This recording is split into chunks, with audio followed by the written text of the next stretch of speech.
Buat kalian yang dari kemarin teriak-teriak nggak setuju, menganggap nggak konstitusional atau politik dinasti, mending stop deh. Tinggal nggak usah dipilih aja, karena emang target pendukungnya Prabowo dan Gibran ya bukan kalian.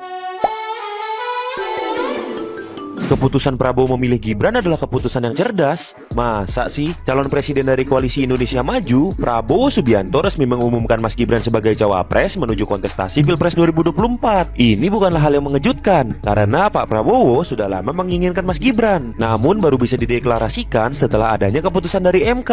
Tapi banyak yang bilang kalau Pak Prabowo itu blunder. Gak juga, justru inilah strategi Pak Prabowo. MK akan menguji gugatan batas usia maksimal capres menjadi 70 tahun. Dengan memilih Mas Gibran menjadi cawapres, itu akan menyelamatkan karir Pak Prabowo. Tahu sendiri kan ketua MK itu omnya Mas Gibran. Tapi kenapa nggak pilih yang lebih berpengalaman? Padahal ada Pak Yusril atau Pak Erik. Pak Prabowo punya cara mainnya sendiri. Target beliau adalah pendukungnya Pak D Jokowi. Pendukung Pak D rata-rata dari orang menengah ke bawah, dan itu banyak jumlahnya. Apalagi ditambah suara milenial yang memang lebih condong untuk mendukung Pak Prabowo. Tujuan Pak Prabowo ingin menjadikan Pak D Jokowi sebagai backingannya. Jadi dengan mengirim Mas Gibran, udah kelihatan lah Pak D mendukung siapa. Pak Prabowo juga tahu kalau Jatim udah kepecah suaranya karena ada Caimin dan Pak Mahfud. Ngapain beliau ikut masuk di sana? Makanya beliau ambil Mas Gibran untuk memecah suara di Jawa Tengah. Tujuannya ya biar Jawa Tengah nggak full dikuasai PDIP. Apalagi dengan koalisi yang bertabur bintang, jurkam di setiap Jawa udah OP. Jabar ada Kang Emil, Jateng ada keluarga Pak D, Jatim ada Bu Kofifa, belum lagi ada Pak Yusril dan juga Pak SBY. Tinggal kita lihat aja nih apakah strategi Pak Prabowo ini akan berhasil atau malah akan kalah lagi. Gimana menurut kamu? Kalian ngerasa gak sih Pak Prabowo itu auranya beda banget Pilpres kali ini dengan Pilpres 2019? Kalian ngerasa gak sih apa ini tanda-tandanya alam gitu ya, ngasih clue bahwa beliau ini akan jadi presiden yang akan datang? Kita lihat aja ya siapa pemenangnya. Soalnya ketiganya itu benar-benar punya aura yang kuat semua gitu loh. Jadi kita penasaran gitu siapa yang akan menjadi presiden 2024 mendatang. Dan akan banyak drama ini pasti yang akan terjadi. Kita sebagai remahan rengginang cuma bisa menyaksikan apa yang terjadi di episode selanjutnya.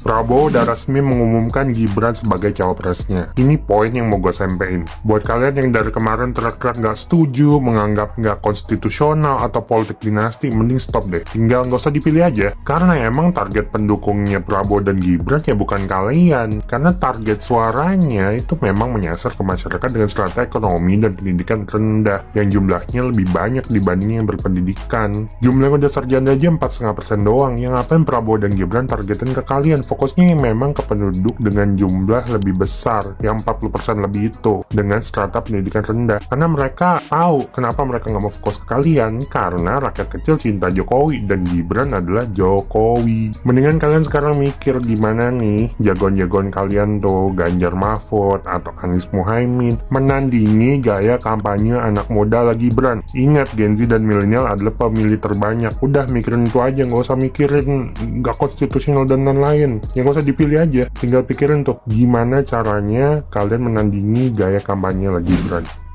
Gua nggak bisa membayangkan ketika almarhum Gus Dur mengatakan bahwa Pak Prabowo itu akan menjadi presiden di masa tuanya. Setelah saya analisa video kemarin yang saya buat bahwa Pak Prabowo itu akan mengambil wakilnya adalah Gibran, ini akan detik-detik Gibran lah menjadi cawapresnya Pak Prabowo, dan pendukung Pak Jokowi 100%, 50% itu akan mengikut pada Mas Gibran. Dan saya mencoba untuk menganalisa bahwa Indonesia akan menjadi negara terkaya di Asia, itu tepatnya di 2025 bersama Prabowo Gibran.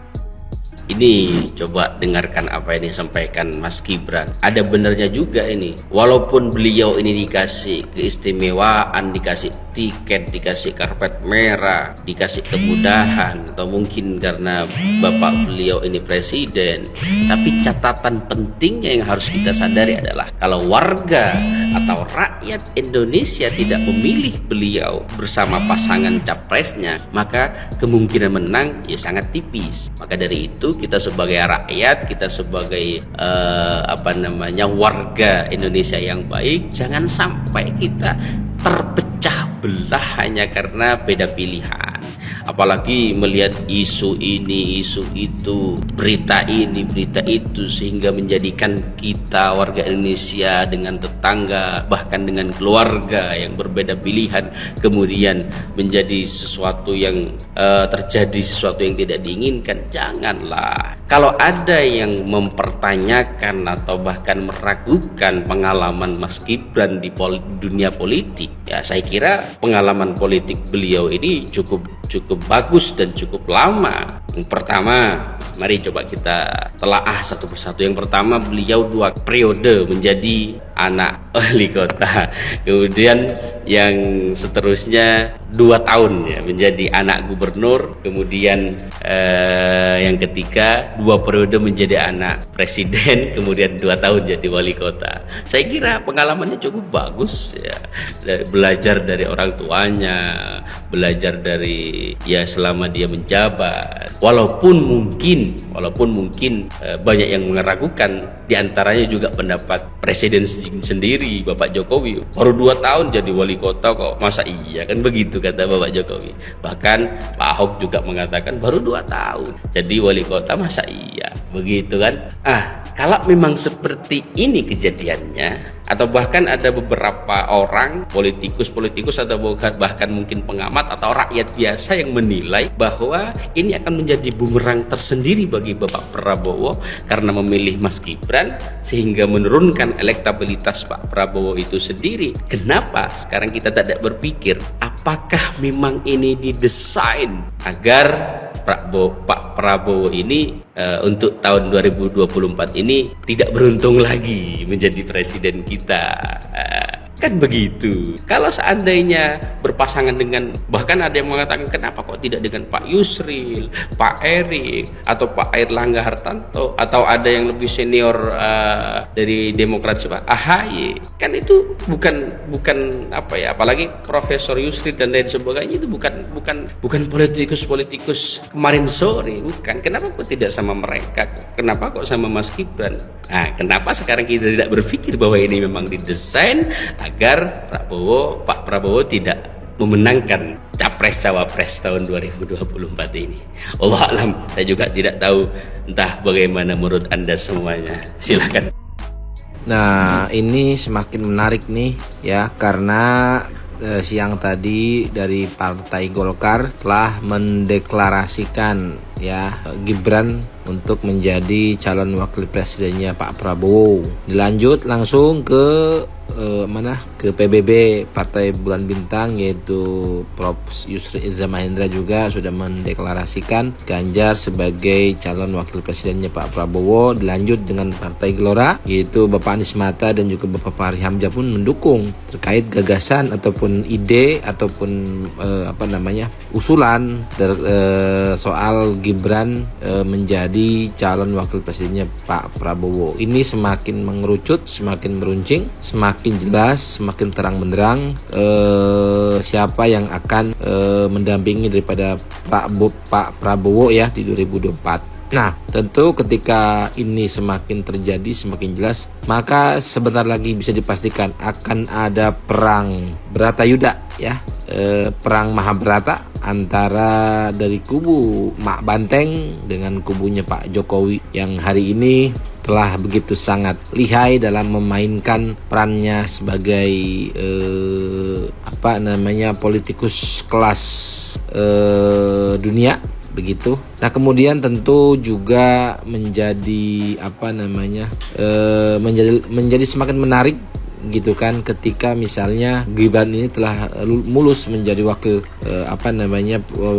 presidennya Pak Prabowo. Tentu ini akan ada korelasi panjang ya terkait bagaimana cara daripada Jokowi untuk memenangkan Prabowo agar bisa menjadi presiden di 2024 mendatang ya. Juga ada spekulasi tentu ketika misalnya Joko Widodo rela untuk begitu bersikukuh untuk memenangkan Prabowo pada akhirnya dengan memasukkan Gibran di wapresnya Prabowo, tentu ini ada bargaining yang sangat besar yang telah bargaining politik ya antara Prabowo dan juga Pak Jokowi. Ya tentu bargaining dalam arti kata positif, bargaining dalam arti kata demi kemajuan dan keberlangsungan bangsa Indonesia lebih baik lagi ke depan.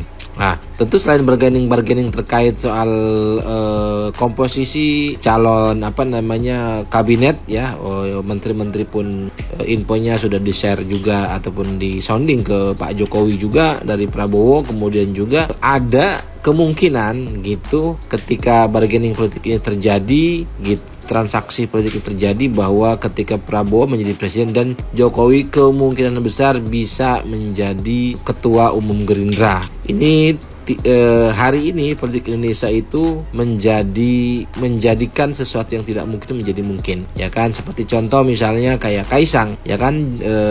Siapa yang tahu dia ternyata hari ini menjadi ketum PSI, kemudian juga Gibran yang melakukan cawe-cawe begitu, bahkan sudah hampir fix ya bahwa akan menjadi wakil presiden gitu, dan lain-lain lah begitu. Maka nanti ketika ini terjadi semua, maka kemungkinan besar juga bahwa Jokowi menjadi ketua umum Gerindra menggantikan posisi Prabowo. Tidak ada yang tidak mungkin di negara Konoha.